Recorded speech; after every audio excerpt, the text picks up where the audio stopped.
அசோக் செல்வன் நடிப்பில் குதூகலமான திரைப்படம் சபாநாயகன் இப்போது உங்கள் டிஸ்னி பிளஸ் ஹாட்ஸ்டாரில். உளவு பார்த்த 8 இந்திய அதிகாரிகள், தூக்கு தண்டனை விதித்த கத்தார், கையெழுத்தான மிகப்பெரிய ஒப்பந்தம். இதுதான் இந்திய அரசின் ராஜதந்திரம். பிரதமரின் கத்தார் பயண பின்னணி. பிரதமர் மோடியின் மத்திய அரசு கத்தாரில் சிக்கிய இந்திய கடற்படையின் முன்னாள் வீரர்கள் 8 பேரை மரண தண்டனையிலிருந்து மீட்ட பிறகு அந்நாட்டிற்கு அரசுமுறை பயணமாக இந்திய பிரதமர் மோடி அண்மையில் சென்றுள்ளார். இதனால் இந்த திடீர் பயணம் முக்கியத்துவம் வாய்ந்ததாக கருதப்படுகிறது. முன்னதாக 8 பேரை மரண தண்டனையிலிருந்து கத்தார் அரசு விடுவித்த வழக்கின் பின்னணி குறித்த தகவல் அனைத்தும் ரகசியமாகவே வைக்கப்பட்டுள்ளதால் திடீரென எப்படி மரண தண்டனை குற்றவாளிகள் விடுதலை செய்யப்பட்டார்கள் என்ற கேள்வி கத்தார் ரகசியமாகவே பாதுகாக்கப்பட்டு வருகிறது. கடந்த 2022ஆம் ஆண்டு இந்திய கடற்படையின் முன்னாள் வீரர்கள் 8 பேர் கத்தாரில் உளவு பார்த்ததாக குற்றம் சாட்டப்பட்டு அந்நாட்டு அரசாங்கத்தால் அதிரடியாக கைது செய்யப்பட்டனர். இதனையடுத்து அவர்களுக்கு மரண தண்டனை விதிக்கப்பட்டது.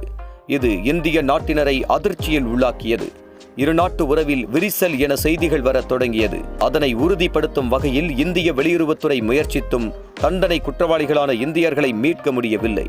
இதனிடையே கைது செய்யப்பட்டவர்களின் குடும்பத்தினர் சார்பில் மேல்முறையீடு செய்யப்பட்டது. கடந்த 2023ஆம் ஆண்டு டிசம்பர் மாதம் வழக்கை விசாரித்த மேல்முறையீட்டு நீதிமன்றம் தூக்கு தண்டனையை சிறை தண்டனையாக குறைத்தது. தொடர்ந்து அவர்களை இந்தியா அழைத்து வரும் முயற்சிகள் மேற்கொள்ளப்பட்டன. இந்நிலையில் திடீரென 8 பேரும் விடுவிக்கப்பட்டு முதலில் 7 பேர் தாயகம் திரும்பினர். அப்போது செய்தியாளர்களிடம் பேசியவர்கள், பிரதமர் மோடியின் தலையீடு இல்லாமல் நாங்கள் தாயகம் திரும்புவது சாத்தியப்பட்டிருக்காது. இந்திய அரசின் தொடர் முயற்சியினாலேயே நாங்கள் இங்கே இருக்கிறோம் என்றனர். இதைத்தான் அரசியல் வல்லுநர்கள் கத்தார் ரகசியம் என அழைக்கின்றனர். இவர்கள் விடுதலையான பின்னணியில் மிகப்பெரிய ஒப்பந்தம் இந்தியா கத்தார் நாட்டிற்கிடையே கையெழுத்தாகியிருப்பதாக கூறுகின்றனர். முன்னதாக துபாயில் நடைபெற்ற சுற்றுச்சூழல் தொடர்பான COP28 மாநாட்டில் பங்கேற்ற இந்திய பிரதமர் நரேந்திர மோடி கத்தார் அரசர் ஷேக் தமீம் பின் ஹமாதை சந்தித்து இரு நாட்டின் உறவு குறித்து பேச்சுவார்த்தை நடத்தியதாக சொல்லப்படுகிறது. அந்த பேச்சுவார்த்தையில் கத்தாரில் வாழும் இந்தியர்களின் நலன்களை பாதுகாப்பது, புதிய ஒப்பந்தங்கள் கையெழுத்து என முக்கிய உடன்படிக்கை செய்யப்பட்டிருப்பதாக தகவல் வெளியாகியுள்ளது. இதன் எதிரொலியாகத்தான் நாட்டின் ரகசியத்தை கசியவிட்டு உளவு பார்த்ததாக கூறிய 8 இந்தியர்கள் விடுதலை செய்யப்பட்டதாக தகவல் வெளியாகியுள்ளது. இதனை உறுதிப்படுத்தும் வகையில் கடந்த பிப்ரவரி 6ஆம் தேதி கத்தாரிலிருந்து LNG எரிவாயு இறக்குமதியை மேலும் 20 ஆண்டுகளுக்கு இந்திய அரசு நீட்டித்தது. முடிய இருந்த ஒப்பந்தத்தை மேலும் 2028 ஆண்டிலிருந்து 2048 வரை நீட்டித்து முக்கிய ஒப்பந்தத்தை இந்திய அரசு கையெழுத்திட்டது.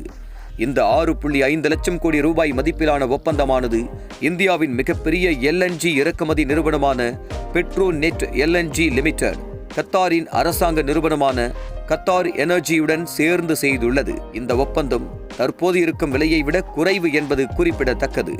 இதுதான் திடீரென 8 பேரும் விடுவிக்கப்பட்ட கத்தார் ரகசிய பின்னணியில் இருப்பதாக அரசியல் வல்லுநர்கள் கருத்து தெரிவித்து வருகின்றனர். இந்த நிலையில்தான் ஐக்கிய அரபு அமீரகம் சுற்றுப்பயணத்தை முடித்துக் கொண்டு பிரதமர் நரேந்திர மோடி கத்தார் சென்றார். அந்நாட்டு பிரதமரை இந்த பயணத்தின் போது பிரதமர் மோடி சந்தித்தார். வர்த்தகம், முதலீடு, எரிசக்தி, நிதி மற்றும் தொழில்நுட்பம் போன்ற துறைகளில் இரு தரப்புக்கும் இடையில் விரிவுபடுத்துவது குறித்து இருவரும் பேசியிருந்தனர். எனது கத்தார் பயணம் இந்தியா கத்தார் நட்புறவில் புதிய பாதையை வகுக்கும் என பிரதமர் மோடி தெரிவித்தார். அதன் பின்னர் தனது அரசுமுறை பயணத்தை முடித்துக்கொண்டு நாடு திரும்பியுள்ளார். முன்னதாக எதிர்க்கட்சிகள் 8 இந்தியர்களை மோடி அரசு கைவிட்டு விட்டது என விமர்சனம் செய்து வந்த நிலையில் அதனை 6.5 லட்சம் கோடி ரூபாய் ஒப்பந்த நீட்டிப்பு மூலம் மோடி அரசு முற்றுப்புள்ளி வைத்திருப்பதாக அரசியல் விமர்சகர்கள் கருத்து தெரிவித்து வருகின்றனர். கத்தாரில் இருந்த 8 மரண தண்டனை குற்றவாளிகள் விடுதலையான பிறகு பிரதமர் மோடி கத்தார் பயணம் மேற்கொண்டு திரும்பியிருப்பது பேசு பொருளாக மாறியுள்ளது. நக்கீரன் டிவிக்கு சப்ஸ்கிரைப் செய்யுங்கள். உங்கள் ஆதரவே எங்கள் பலம்.